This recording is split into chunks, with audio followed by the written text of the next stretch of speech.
Hi friends, నేనైతే ఇక సాకల్మెట్ల కాడికి అయితే వచ్చిన. ఈ నర్సాపూర్ దగ్గర 2 కిలోమీటర్లు ఉంటుంది మన హైవే రోడ్కే.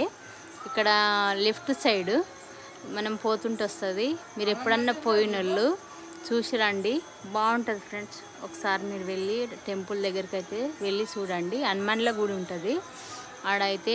అన్నదానం కూడా చేస్తారు, ప్రతి శనివారం చేస్తారు. రోజు చేస్తారంట, కానీ మేము లేట్ పోయినాము. ఇక మేమైతే దర్శనం చేసుకున్నాం ఫ్రెండ్స్. ఇగో లోపలికి అయితే వెళ్తున్నాయి. ఇక్కడ చూడండి, ఇగో మా దర్శనం అయితే అవుతుంది. బొట్టు పెట్టించుకున్నాము. ఇక ఒకసారి మా పిల్లలను పోయి చూసేసి వచ్చినాం. మేమైతే మాకైతే మంచిగా అనిపించింది. మీరు కూడా ఎప్పుడన్నా వీలుంటే వెళ్ళి రండి ఫ్రెండ్స్. నర్సాపూర్ రోడ్కే, హైవేకే ఉంటుంది. 2 కిలోమీటర్లు ఉంటుంది. ఒకసారి మీరు కూడా వెళ్ళి చూసి రండి. సరేనా? బాయ్ మరి మీ అందరికీ.